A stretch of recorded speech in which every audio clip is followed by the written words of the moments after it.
Thank you very much, Charles, and thank you again for the opportunity to talk at Minas, and good afternoon to ladies and gentlemen here.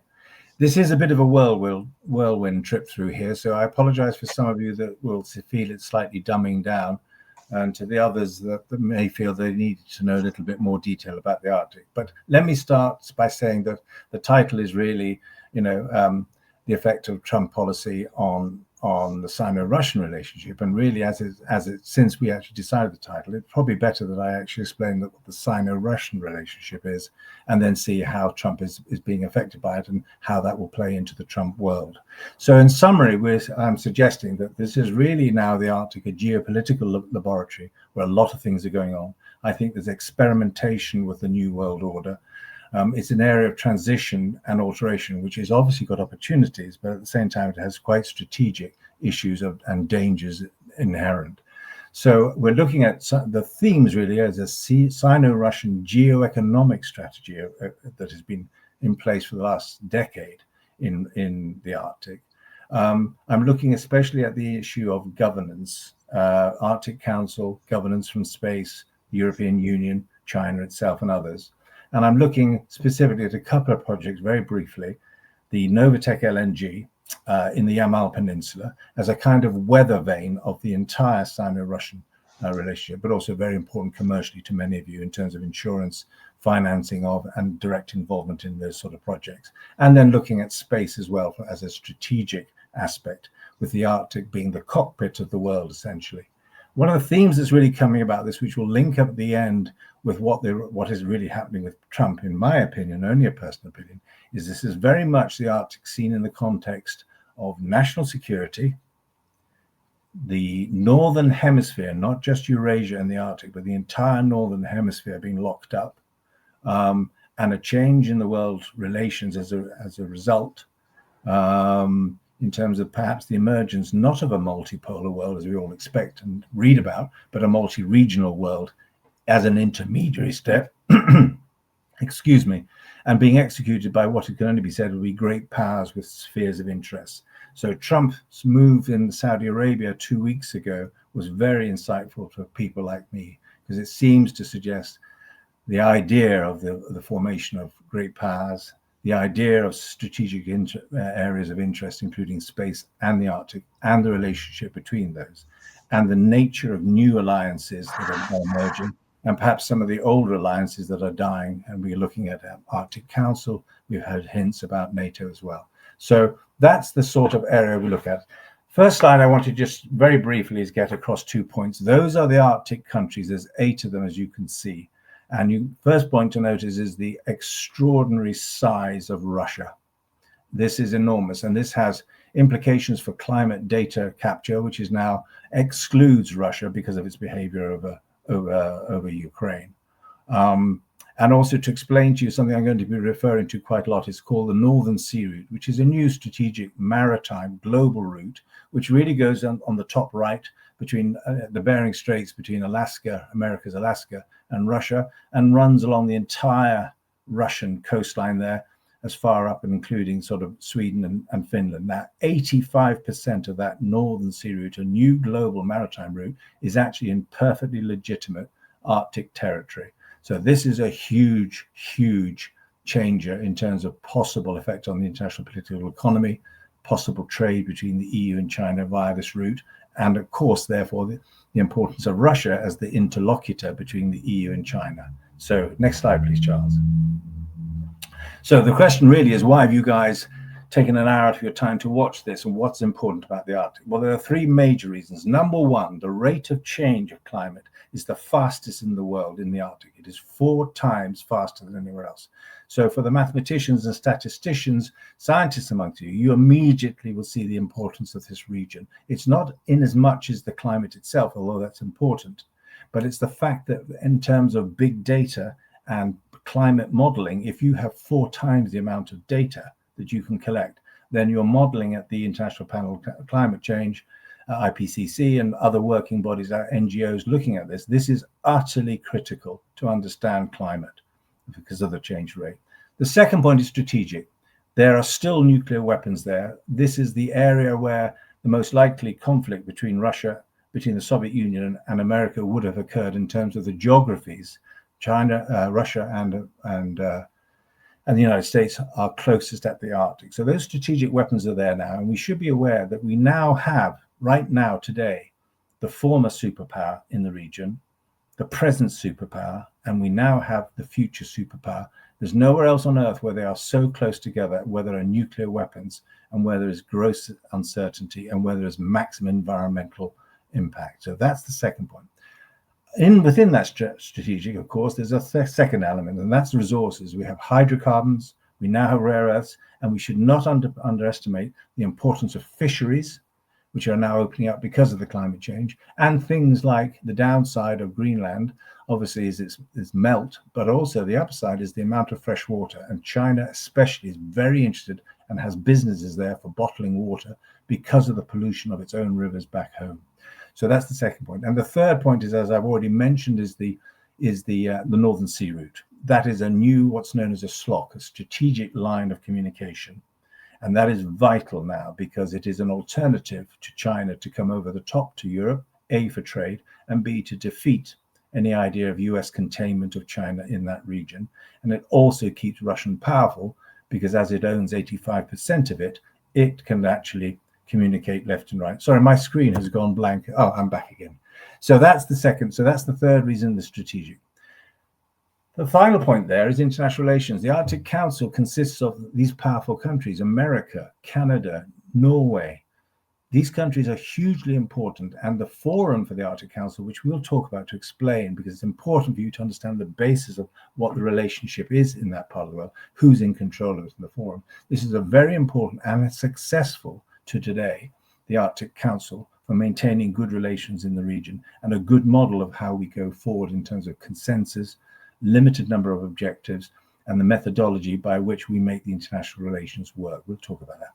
Now, these big headers, the strategic arenas that I've already mentioned, for these sort of reasons, it is becoming a strategic arena. And one of the other areas that is most important here is space, which I haven't mentioned.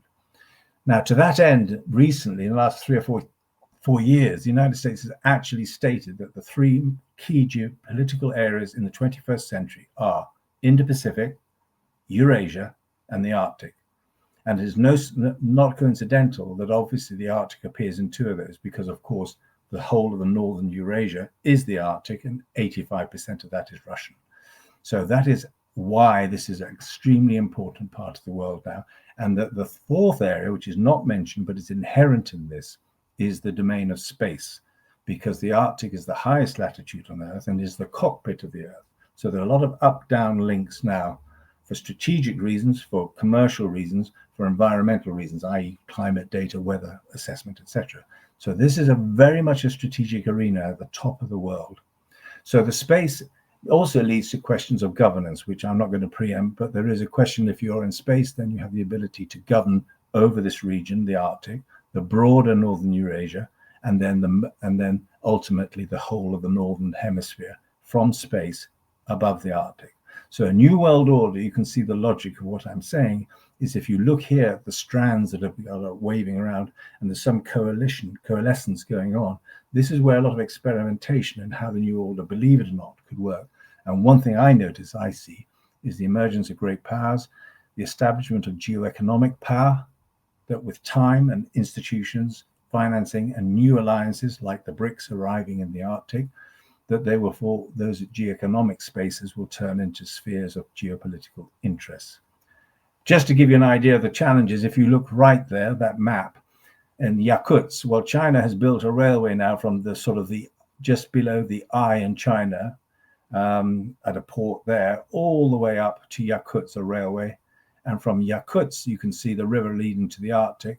With the Russian Geographical Society, they're looking at the development of massive, wide-bodied, low-hulled ships that could perhaps maneuver northwards, China moving northwards through Russia to the Arctic. And to the right, that's the strategic side of the importance. And to the right, you can see this place, Omiyakin, which is the coldest habitable place on Earth. The average temperatures in winter are minus 100 degrees. This gives you an idea of what we're up against and operating in this part of the world. Next slide, please, Charles. The situation in the Arctic is therefore transitioning. The Sino-Russian relations, as a result of sanctions, have broadened and widened. There is the use of space and cyber and grey warfare going on. We've seen that with pipelines, UAVs appearing in the Nordic countries, cables being cut, and Russia recently putting up an entire satellite constellation to supposedly look at weather aspects of all this across the Arctic, but it's very much across the Pacific Arctic region, and by definition is also looking at the whole of northern Eurasia, therefore, and further the northern hemisphere. So these sort of things, a lot of collaboration with the Chinese in that. The Belt and Road Initiative is in there in the form of the Polar Silk Road, which is the subset, and of course the most important thing here, which is as a result of this and is altering, is the instrumentalisation of climate strategies. Under the Obama administration, they suggested that the critical strategic impact of climate change was on the environment, and therefore they adapted a mitigation strategy, geoengineering, the IPC being funded, research and development, universities involved in research as well for climate. Chinese view was not that. They looked at climate change and said the strategic impact of climate change is obviously environmental, but we also think it is geopolitical opportunity. And by example, with the environment changing and freeing up some of the ice, the Northern Sea Route appears. For China, that is a geopolitical opportunity for a trade route which is not contained by the United States Navy by going south. It is an up-down link along the Northern Sea Route for space and other things as well. So the danger for those of you who are policymakers and on the diplomatic side and for the insurance industry, the danger now, therefore, is that China suggested it is not a mitigation strategy, that therefore it should be an adaptation strategy. And through the Biden administration, you notice how they got more onto adaptation than to mitigation. This is supposedly climate strategies, but the point to take away here is that the climate strategies of adaptation mitigation are now being instrumentalized for geopolitical reasons, not for climate or environmental. So you need to carefully differentiate the NGOs here present about this, how it is being misused to some extent. Misused or perhaps a bit strong, but certainly dual use. Okay, Charles, next slide, please. So what are the issues and opportunities? Well, I've mentioned one, the Arctic resources, hydrocarbons, rare earths, fish, water. Below it in the Arctic Council is the issue arising of the challenge to the Arctic Council. Is this the right forum in which to govern this part of the world with this amount of uncertainty and new players coming in? To the right, obviously, is the climate. We're not going to talk too much about that directly, but the polar bear, we all know what the issues are there. Going upwards, we see space and technology. And Arctic now is a portal and a conduit and a forward mounting base into space, which is directly above it as the cockpit of the Earth. This is estimated now, the figure bandied around is about $1 trillion by 2030. I deal with US Space Force. In fact, I'm going there a couple of weeks to give a talk and take part in some forums. That privately, everybody's saying it's not 1.5, it's going to be nearer 2 trillion. This is $2 trillion. So for the business people here, the financiers, the bankers, the insurance people, and the entrepreneurs, the Arctic is a way into space, which may sound kind of paradoxical, but it is the case. Above is strategic, which I've hinted about, we'll go into. There is now the present, the past, and the future superpowers there with nuclear weapons. There's everything to fight over, including new global trade routes, maritime, resources, etc., etc. And then to the right is the commercial aspect. That is the Northern Sea Route I spoke to, which is the possibility of an Sino-EU trade deal. And that will have a direct effect on the international political economy. The people from the insurance industry were very keen to hear how safe that is, what the risk is. And the politicians, from the strategic point of view, may not like the idea, especially the United States, of a trade deal between the EU and China. And below it is a very important part, which again we'll touch on, is the use of science for diplomacy. And the Chinese are getting very, very good at it. The worst part, the good side of it is they're contributing heavily, the Chinese, in terms of scientific diplomacy, in getting the voice out about climate and the technologies and the science of what's going on. The downside is that there's some abuse, and not necessarily abuse, that's too strong, but to say that if you are scientifically good at producing great results, you're beginning to get a voice in the governance of the region. And that is certainly a Chinese objective. Next slide, please, Charles.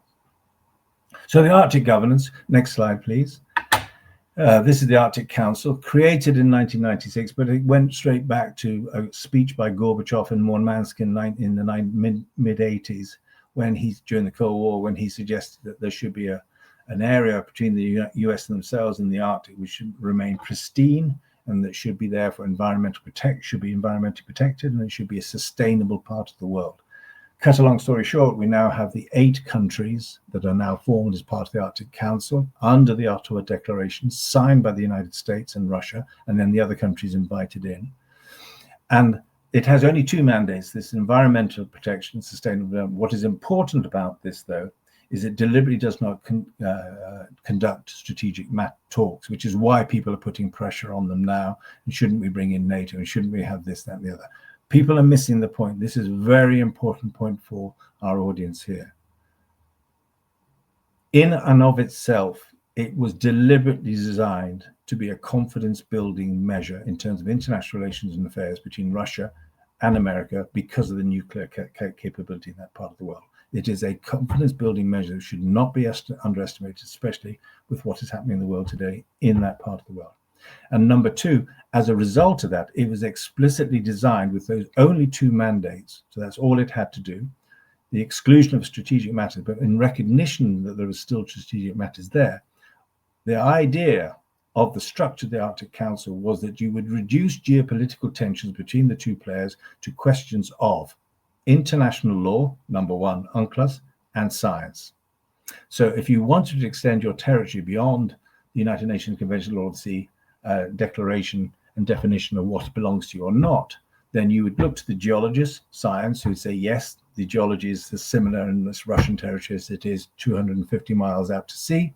They would then pass that information to the UNCLOS lawyers who say, yeah, within the regulations, stipulations of the international law, this is a legitimate claim by Russia to extend its territory. That gets you to 99% of the decision making, reduces the tension between what happens on either side of the border of Russia when they extend. And so it leaves 1% for the difficult tension, geopolitical tension that's caused by Russia extending out on its neighbors either side. But you see the point, you've got 98% there based on international agreed law and geological, geophysical, oceanographic, scientific data. So it's objective. That is the point, to reduce the question. And Russia is not the only country that is asked to extend its sovereign rights beyond the UNCLOS boundary into the ocean. Norway did it many, many years and quadrupled its sovereign rights beyond its ocean borders. So this is a very, very important point about one misunderstood or not known about at all. It is a confidence-building measure designed to reduce tensions between powerful nations in the Arctic to questions of science and law, and we should maintain it. Next slide, please. So NATO, therefore, has arrived, as we know. So here's the problem. Here's the issue with the governance. NATO is concerned with sovereignty, borders, boundaries, territories, my territory, your territory, and they go in with that understanding, that mentality of the Arctic. Whereas the Arctic Council, because it is assured of its sovereignty, has been far more interested in neoliberal economics with sovereign rights. Issues about who owns this, who is that, is not so important. It's can we have access to work on a joint venture with you to exploit this? They look at human rights, indigenous people. So there are intellectually 2 very separate drivers here going on. And we should be very careful about this, because the question is, NATO may think in its ignorance, because it does not have the institutional knowledge that the Arctic Council has of absorbing the Arctic, NATO absorbing the Arctic Council in the region in terms of governance. When in my view, and what I have advised the Maya government, the British government, and on various committees I've been, and I talked to the United States about it, we should not exclude Russia from, under any circumstances, from the Arctic Council. The Arctic Council should remain, and it is for NATO to actually work within the framework of the Arctic Council, not the reverse. So there are tensions there. Next slide, please. European Union suggests that we should have an Antarctic treaty, which essentially says it's to level the playing field. So it isn't just the Arctic Council countries that are now involved. It would be under the Antarctic model, Antarctic treaty, where we all said we had rights to claim territory, but we would not do it. We have not claimed our rights there. Britain has territorial rights in the Antarctic Treaty, as have other countries in Antarctica, but we don't claim them. But we have 136 members in. So the Europeans, the idea is that basically is to level the playing field so that they can get access into places like the Northern Sea Route, and they can do the EU-China trade deal. That's their beef. Next slide, please. So what China thinks about this is, hang on, we have a partner in the Arctic called Russia, and that's because they're the indispensable power. They actually know most about it. They own 52% of the territory. So now they are being thrown out of the Arctic Council, or at best sidelined. And if they come out of the Arctic Council, Russia coming out of the Arctic Council is the equivalent of the United States coming out of NASA. It's all over. So China says, if that is the case, then we simply do not accept that the alternative governance will be NATO, because they're all about sovereignty, borders and boundaries. And we're not interested in that. We're interested in sovereign rights, so we can get access to fishing, to the Northern Sea Route, to rare earths, etc., etc. So they will say, what they're beginning to say is, let's look at the classification of the Arctic. We know that there's this concept of the heritage of all mankind, which is classified as cyber, deep earth, deep space, deep sea, and deep land. Why don't we add the Arctic to that, as well as Antarctica? But let's just talk about it. So we add Arctic to that. Now, here's the danger in this. Notice the title, Heritage of All Mankind. So if the Arctic is classified as the heritage of all mankind, along with the deep sea and deep space and deep land, extraordinary parts. There's first implication of that is, this belongs to us all now, not just you boys in the Arctic Council or NATO. The second implication, which the lawyers here will already have clocked, is another classification, characteristic of heritage of all mankind territories, is that they are beyond jurisdiction, national jurisdictions. It's a free-for-all. This is the danger of underestimating the usefulness of the Arctic Council, the virtue signaling kicking Russia straight out of the Arctic Council, and the consequences for places like China, along with other people as well. Next slide, please. So what China and Russia is saying is that the very presence of China in the Arctic means that this is no longer just the North American Arctic, United States and Canada, and the European Arctic, Russia, plus the Nordic states, as was before and as we're taught at school in geography. It is now the Eurasian Arctic, which means the territory now goes right across Russia to the Bering Straits. Pre-sanctions, Japan was in there, South Korea was in there, in Novatek, in the Russian LNG operations. The Indians were in there, the Turks were in there, the Saudis were in there. So in other words, the Eurasian Arctic is the new classification, whether we like it or not. And the BRICS are coming in. Nearly 2 years ago, 18 months ago, I was in Dubai to meet DP World, Dubai Ports World, who now have a joint venture with Rosatom. Rosatom is Russian Atomic Authority, and they are responsible for the Arctic because they have atomic-powered icebreakers, offshore atomic energy, and of course the weapon systems out of Murmansk in terms of submarines. So that's why it's Rosatom. And they have there a joint venture for DP World to look at the infrastructure of the ports along the Northern Sea Route. That was their ticket into the BRICS recently when they got elected. I said at that stage, I can't do business with you guys anymore. I need to get home fast because this is sanctions busting. And their reply to that is, you are aware, Tim, who is the chairman of DP World? I said, well, I don't, but I presume it's the ruler of Dubai, UAE. And he went, yes. And that he was the guy that signed it. It is a signal to Washington. So now you have the BRICS, you have Dubai, one of the DP World, one of the most powerful shipping organizations in the world, actively putting infrastructure into the Northern Sea Route. This is the Eurasian Arctic, and NATO needs to think about this.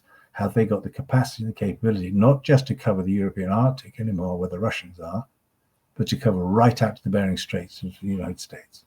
Next slide, please. So, is it going to get strategic? Is there going to be some sort of conflict, China, Russia? Who's going to be siding with who against whom? Next slide, please, Charles. So what are the threats? So let's just now look at the strategic side. So in my opinion, the immediate threat in the Arctic today is Russian, it's military, and it's kinetic. In the medium term, it is Sino-Russian geoeconomic threat, if you like, a threat. So it's geoeconomic, it's LNG projects, it's rail projects, infrastructure projects. It's the entry of the Belt and Road, the BRI, coming into the region. It is a geoeconomic carving out amongst great powers of spheres of economic interests, which are then converted into geopolitical centers of key interest, which will change the system. And finally, the longer term threat is that it will be full spectrum Chinese from space. And that is certainly have an impact on the IPE, on the international political economy, because of the control of space, of technologies there, on the governance of the region, undermining a democracy when you can do it from a non-jurisdiction like space that belongs to all mankind.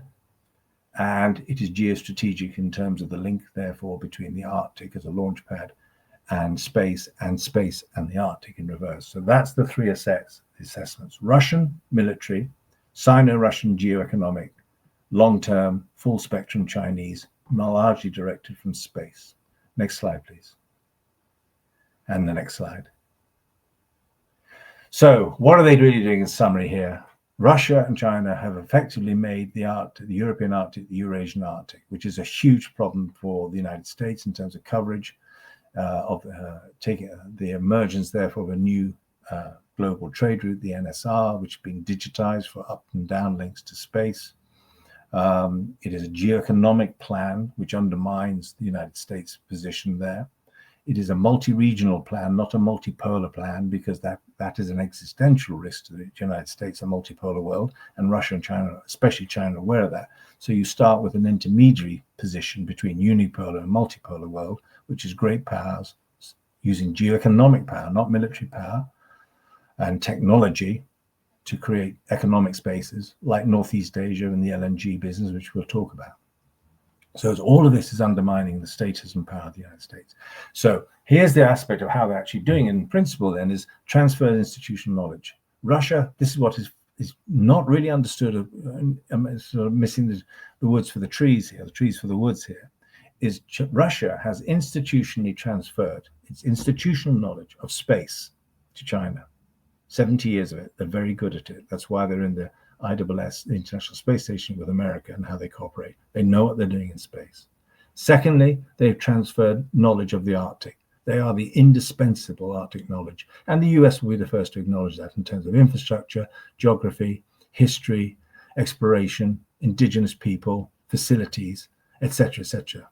That China's got all that experience in a decade. And finally, the military-industrial complex that Russia formed up as part of the Soviet Union against the United States, all that technology, research laboratories, testing facilities, financing, institutionalization of a military-industrial complex. So they've got the Arctic, they've got space, and they've got the MIC. That's the real relationship. And TIP below it stands for Technology Innovation Program, set up in 2019, personally opened by Xi and Putin. 80,000 of the best Chinese scientists they've got, 30,000 of the best Russian, working on big data, AI, robotics, and machine learning. A lot of experimentation is done in the Arctic because of the harsh environment to see how it works, and because deliberately of the enormous distances to test these systems in terms of time and space aspects of it. So the projects they've got are very much oil and gas, infrastructure, these sorts of things. Putin in space, they're certainly working together in space now on the far side of the moon. Russia's moving more and more over to working with China on this, out of the American orbit. And they've even gone to the extent, Putin, a couple of years, of offering a underwater, helping China to develop their own ballistic missile early warning system, which is the equivalent of NORAD, which is the Western US-driven and with Canada umbrella over the Arctic in terms of defense against ballistic nuclear weapons from the Arctic region. That is not just cooperation. You do not offer that sort of technology insight and super secret technologies to just friends. That is what Putin is offering China. That is the underestimation of the relationship that people hold, but it is evident in places like the Arctic. So it's based on trust is increasing. And those projects I've mentioned are in of themselves confidence building measures. So trust is very important. If you notice the escalation, they start from small projects in unimportant places in the Arctic of low value and low political risk, and they are beginning to escalate. Each time you're ending up with ballistic missile early warning system. So that is the curve that's going on. And every time they do one of those projects, it reinforces that they can trust each other. It's a confidence building measure, and the projects become more strategic, more geographically important, and obviously financially of much greater value. So the LNG project, which we're going to talk about, is a weather vane in that sense, because it encompasses a lot of these factors I'm talking about into one project, and is the weather vane of the Sino-Russian relationship. Here is the important point from this slide. My view is they're very close, pre-Trump and pre-Ukraine, they were getting very close to transforming what is clearly a geoeconomic partnership in the Arctic, morphing into a strategic alliance in space. That is what worries America. That is why the Arctic is important in terms of launch and facilitating that. That is now being slowed down somewhat by the war and somewhat now by whatever Trump is going to offer. Next slide, please, Charles. So the Sino-Russian relationship, a lot of you will be familiar, it's a massive LNG project, the Yamal Peninsula, at one time the biggest LNG project in the world, supplying to the EU, but that's obviously been curtailed under sanctions, but it was still very much going towards Northeast Asia. And clearly what DP World was doing in Dubai is improving the infrastructure along the Northern Sea route by which that gas will be transited to the Northeast Asian market. Now, the Northeast Asian LNG market is the biggest in the world. This is a fantastic prize from the country with the biggest supplies of gas in the world, Russia. And so that's quite obvious what that project is with China. And China has a big equity participation still in that LNG project. And you're going to the biggest market in the world consisting of Japan, number one, China, two, and South Korea, three. Pretty soon, China will be number one. That is the prize. It's huge. But as part of that, by definition, as you're going along the Northern Sea route, there's an increase in obviously Russian sea power there, and China is beginning to move into that region as well, certainly around the Bering Straits. So you have the creation, as a result of the LNG project, an excuse for the creation of Sino-Russian sea power, blue water navy capability in that part of the world. The infrastructure, of course, is coming from Belt and Road, the Polar Silk Road Fund, which is the subset of Belt and Road specifically for this project. And the technologies are a very high level, confidential type level as well, because whilst they're looking at weather, communications, that sort of thing, transportation, navigation for the Northern Sea route, of course, those technologies are all dual use and have strategic applications as well. So they're creating a hub, geoeconomic hub in Northeast Asia. First thing they will do there is they'll decouple the price from the oil index, which obviously affects the US dollar. That's quite common in the industry anyway, but they will do this very strategically.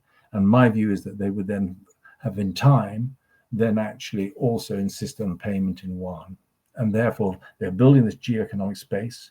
They control these economies to a certain extent by LNG supply, and they convert eventually that geoeconomic space into a geopolitical sphere of interest. So it's a regionalization by gasification strategy, which suits Putin, because that is the basis for the economy in the Russian Far East, which he's desperate to develop. It needs power, so gasification.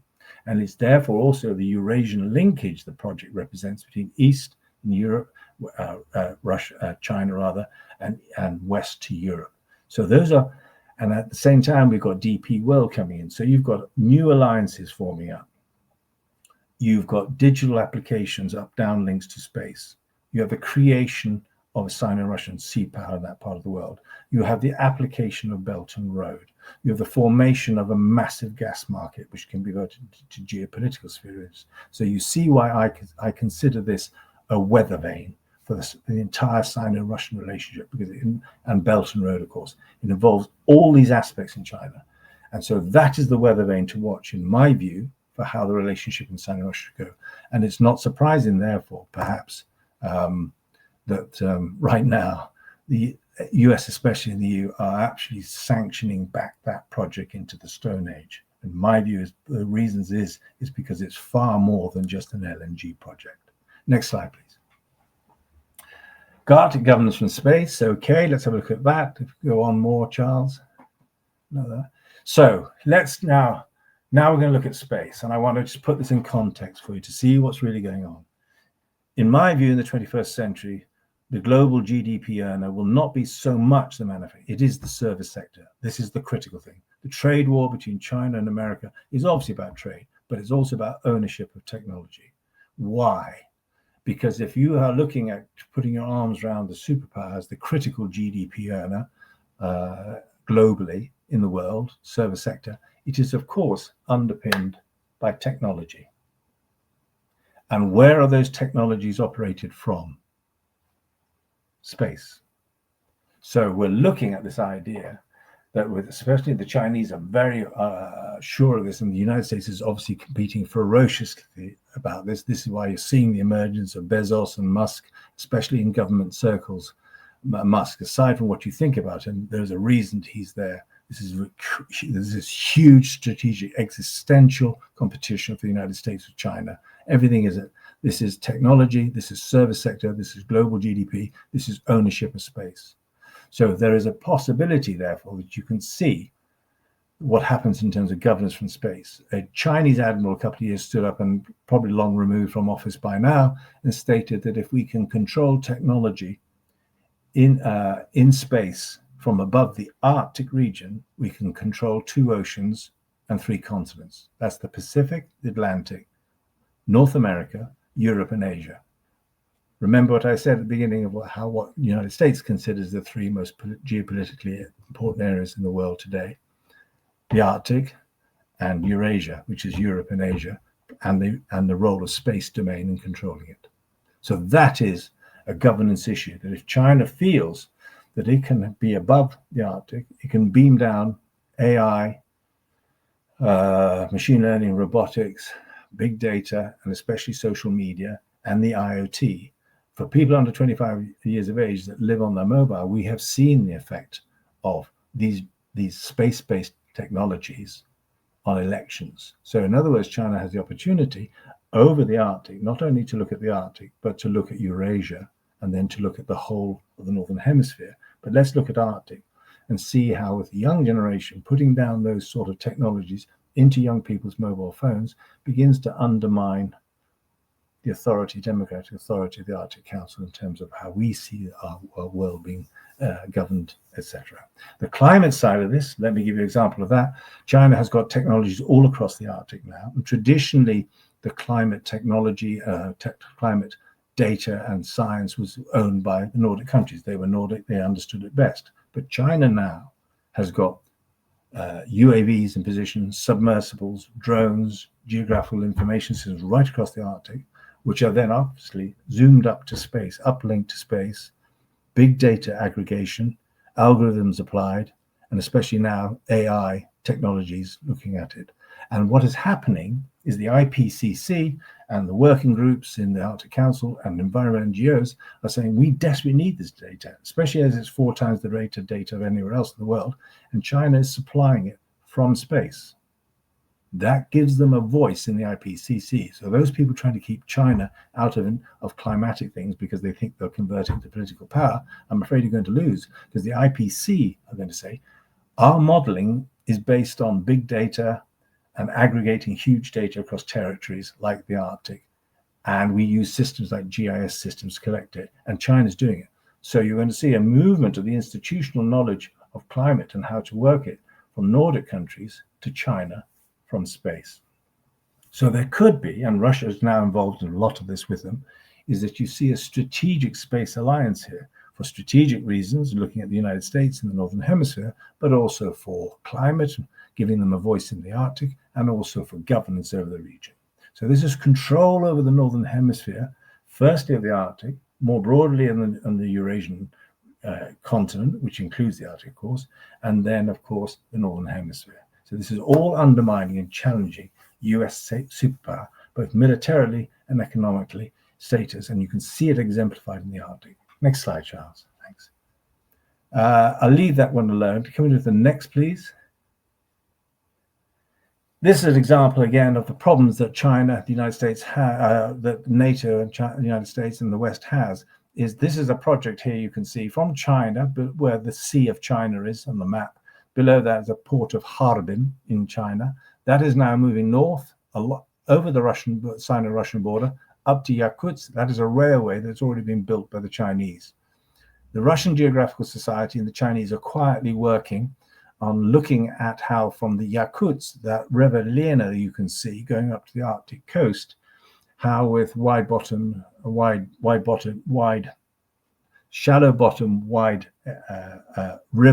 riverine shipping, you can get to the Arctic.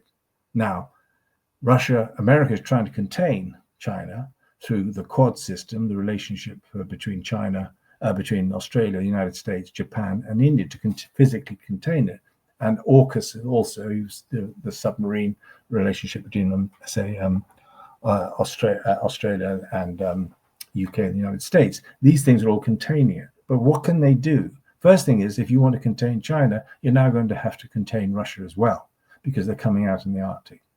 NATO capability and capacity, now it has to go to Eurasia. Now it has to contain this problem. There is an enormous scale of problems here. The rail and river transit to the Arctic. Next slide, please, Charles. Let's leave that one and go to the next slide.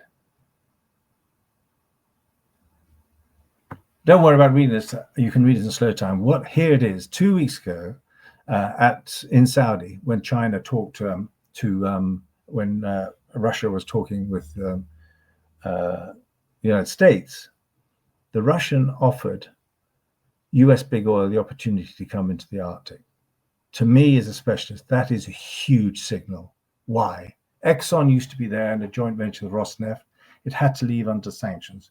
America has no geoeconomic leverage in the Arctic at all. And this is now the Eurasian Arctic, right up to the Bering Straits, and China is in that part of the world. So if, say, for example, an Exxon was to be invited back, if I was in that position, I'd be recommending they have a joint venture with Novatek LNG. And then suddenly America is supplying the biggest gas market in the world, Northeast Asia, China, Japan, and South Korea, which economically is good news for the United States economy. Secondly, it means that America is effectively supplying China with LNG, which it can turn on, but it can also turn off when it suits them and things aren't going well. It has economic leverage over China. Number three, the Sino-Russian sea power creation along the Northern Sea route wouldn't last long once Exxon is using that route, and obviously using, from time to time, the US Navy would be asked to actually escort LNG, just as why the Sino-Russian navies were there to escort their LNG. Now it's American LNG. So you can see that they would push back on that. The digitization of the NSR, which had been done by China and places like Dubai, would actually be replaced by the United States. And in essence, what this means to me, and Putin must understand this, is the strategic result of those things, that one move, is the breakup of the Sino-Russian geoeconomic relationship in the Arctic. And its ability to morph into a space alliance after that would be nullified, because China would never give Russia a chance again. That's over. So in one move, US big oil going back into the Arctic, linking up with, say, Novatek, means they are feeding the biggest gas market in the world. They have economic leverage over China. They negate Sino-Russian sea power in the region. They stop the movement of the relationship, geoeconomic partnership, into a strategic alliance in space, because they take over the digitizing of the NSR. That, I don't know if that's Trump, but as far from the United States government, that means that is how desperate Putin is, because all that I have talked about, of the Sino-Russian relationship being so good, etc., and so strategic, he's suddenly offering, or he's suddenly actually putting that in danger when the Chinese find out about this. It's all over. But this is a massive. So now let's think, final point, let's put this in context. Greenland, Panama, and Canada. and to some extent Gaza. Northern Hemisphere is the critical thing in the 21st century. China is interested in that. Russia is into that. Great powers, the United States. No mention here of the Southern Hemisphere. Northern Hemisphere is the name of the game because that's where the population is. That's where the wealth is. That's where the superpowers are. That's where the resources are. So national security, Canada is part of the NORAD system with America, and that's been greatly accelerated in the last few years. It has the Northwest Passage, which is another circumpolar route that doesn't go the Russian way through the Northern Sea route. It goes the Northwest Passage. Second reason. And obviously it is an ally. So that's one of the reasons about Canada and talking the way Trump does. He's thinking ahead of national security, NORAD, collaboration with an ally. Greenland is part of the Greenland-Iceland-UK gap, which is between Greenland and Iceland, and then between those two countries and the UK, is where the submarines, Russian submarines, exit and entry to go into the Atlantic and look at the eastern seaboard of the United States. That is electronic heaven down there. Hugely important, Greenland, for that. If NATO is in the region, they need to have a forward mounting base into the region. Greenland has ports, facilities, runways. Greenland, and its public knowledge, already also has in the Northwest early warning stations set up there for the NORAD protection. So what Trump is kind of saying is if you tie off Panama, that's the North-South hemisphere, protecting the entry into the United States, but also undermining Chinese trade, Asian trade through the port of Panama, 1. 2 and 3, Greenland, they're in NORAD, they're under undersea detection of Russian submarines, cutting of pipelines, cutting of cables, all these sort of things, critical things in that part of the world. And also it is a barrier to entry for anybody else into the United States. You can see the game sealing down the Northern Hemisphere. The final point, which is a bit of fun, look at Gaza. In exchange for American assistance and encouragement, if you like, of their policy, or certainly agreement with their policy, I would not be surprised. And if I was there and Trump, I'd be saying the quid pro quo is we put a US carrier group in Gaza. We double down on Russian naval evacuation from nearby Syria. And by doing so, we look at the port of Piraeus a few hundred kilometers away in the Mediterranean, biggest port in the Mediterranean, critical port, 67% owned by China, sold to them by the EU, very close to NATO, Turkey, and the Bosphorus Straits. You put a US carrier group in there, 60,000 personnel, it materially changes the economy of the country it's in, because everything from hotels to hookers are there, the money, the dollarization of that region. So America goes in there, supports Israel, keeps Russia out, and now stops any deployment or any ideas the Chinese are thinking about deployment of a navy from Piraeus port. And at the same time, you have a massive US carrier group in the Mediterranean, part of the great powers, part of the Northern Hemisphere, part of the national security, part of finding new alliances with new people. I'll leave it there, Charles. Thank you very much indeed. Thank you very much. That's excellent. Really a lot to take in. Yes. Can I ask you, first of all, obviously the press has been talking a lot about both Greenland and Canada and what Trump wants to do. How much do you think that's strategic, and how much of it is simply that he wants rare earth minerals or whatever? Well, I mean, again, it's important. I think we all know this, to differentiate Trump from the United States government and other people that have been looking at these things for a long time. I'm trying to do the latter, to keep a personality. But like I said, Greenland strategically, in terms of NORAD, in terms of undersea activities, in terms of a forward mounting base for NATO into that region, in terms of also deterring China from this. This is what superpowers do. They deter. One of the things they can do is buy up things and ring fence things that no one else can have. So there's an element of that. Canada, as I say, is important for NORAD. The resources are very, very true. But let me just take one issue about this, which is very important about Greenland, which I don't think has been thought through. Greenland is just yesterday decided, it's heading towards independence. The trouble with this, the issue of this that Western governments worry about, if Greenland gets independence, this will be in the history of the world the first time that an indigenous people have a state, have got statehood. Right. Number one, how do they talk, negotiate, therefore, with sophisticated economies about NATO tactics and hypersonic weapons and all this sort of stuff and international relations with the population, which no insult to Greenland, but obviously has to catch up a lot. The second and most important point, though, which is where the disruption comes in and the idea of how the world is changing, is if Greenland gets independence as indigenous people, suddenly the Maoris put their hands up in New Zealand, the Aborigines put their hands up in Australia, the Inuit put their hands up in Canada, and it is not unimportant to notice that those countries are all Five Eyes countries, and the chaos that could form, as we've seen 15 years of identity politics and how that has had an effect on our societies. Imagine if all these indigenous people all around the world in critical countries started saying, we want the same. So that's the point about Greenland. But I think there are strategic reasons. There are also economic reasons. That is true about rare earths and all the rest of it that are needed. But there's an element also of the United States. What superpowers do is they need this stuff, even if they don't. By bidding for it and ring fencing it, they're denying China. And there's a large element of that. They do not want China to get involved in Greenland.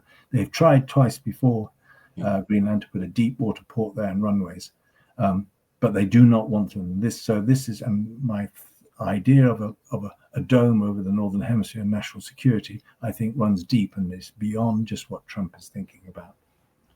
Okay, we've got two related questions. First of all, what's Putin's motivation for offering access to the US, and doesn't that jeopardize BRICS? And secondly, is the Russia offer to big oil in the Arctic, is that widely known? Yes, the answer is that yes. I mean, the offer to bring them into the Arctic is known. That's in the public. It's only a one-liner. That's the point. I agree with the comment about the question about what's Putin doing, and it is critical because he has got a great relationship there. He is forming new alliances, and maybe this is an illustration for the intelligence and diplomatic people here of just perhaps how desperate he is, because he knows better than anybody what his relationship with China. And he knows full well that inviting big oil, US big oil into the region with the connection to the NSR, with the connection of economic spaces, that he's absolutely undermining the geoeconomic partnership. On the other hand, one of the reasons that China was there is he was desperate to monetize the Northern Sea route, not just for the occasional trade up and down. What he was really getting at is Chinese containment was such that the only way they would be able to train under the Quad and the AUKUS systems of the United States was to go via Malacca Straits and out through Hormuz and all the rest of it. But that if he could come north, where the US Navy at the present does not go the Northern Sea route, there was a possibility that Putin could be the interlocutor between two of the three biggest blocs in the world, China and the EU. And he wanted that position. So he's caught between a rock and a hard place. He's got China with Belt and Road developing the NSR so it can be monetized. He's now got the BRICS in with DP World in doing that. But on the other hand, he's got the United States. So I think what's behind this, and he knows this, and this is why the world is changing, the new world order. I think there is the possibility of a reverse Kissinger. Kissinger went to China in the 1970s and got them to side with the United States in principle, not inactively, but against Russia. I think that what is actually happening, and Trump, to be fair to him, maybe he knows, but his staff certainly know, that what America may be saying is, okay, we'll do all this, but here's the deal. We'll come in, we'll monetize the NSR for you, we'll control who trades along that route, but you become our ally against China in the 21st century. Yeah, that's as close as I can get to it. There's been talk in the press and commentary about the fact that Trump in Ukraine and what he's been doing there has been in order to improve the relationship with Russia and try and bring it on side against China. Correct. Correct. I think all I would say, I mean, I've lived in Russia, I've lived in Ukraine, I lived in the Caucasus, I lived in Central Asia, I know all these places. I think what Ukraine is doing is simply massively accelerated global trends in terms of alliances, a new world order, etc., etc. And unfortunately, Ukraine is not so much a victim, it's scenery between the opportunity for Russia.